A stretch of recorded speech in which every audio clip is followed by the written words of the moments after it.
All right, so what is insider trading?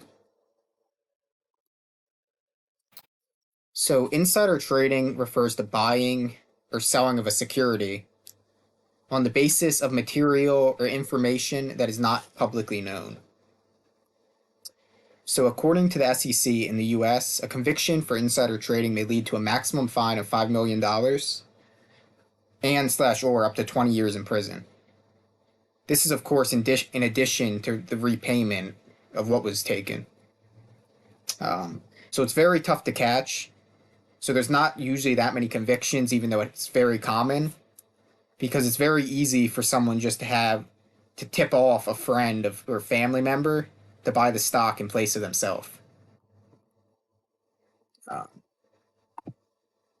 all right, so now who are people with access to insider trading? Um, it can be corporate officers, directors, and employees who traded the corporation's security after learning of significant confidential developments. It can be friends, associates, or family members of these employees who tip them off about this information and then they buy it on their behalf. Maybe they'll give them part of the profits, it just depends. It can be government employees who traded based on non public government policy, or it can even be a politician who uses his slash her power to gain non public information.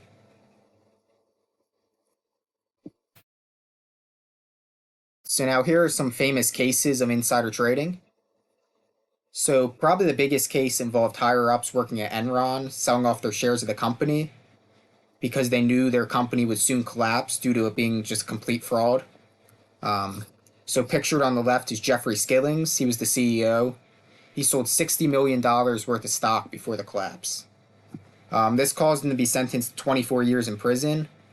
However, most of that prison sentence didn't have to do with insider trading, it was more about running a fraudulent company. Um, so then another person convicted of insider trading was Martha Stewart. So Stewart was tipped off about a biotech company she owned and was told to sell it due to bad inside information that her stock trader knew about. Um, that wasn't public, of course. So Stewart sold her shares and in change was sentenced to 5 months in prison for this action. Um, so another person is Foster Winans. So this was a pretty big case because he was a writer for the Wall Street Journal. Um, so he was working in coordination with a stock trader, and he would tell the stock trader about future companies that he would write about.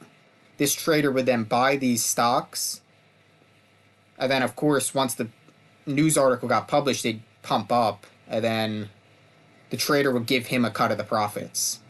Um, so he was caught and sentenced to 9 months in prison. Um, so there are many other influential people who were likely insider trading, but they aren't found guilty due to their power or there being no direct link.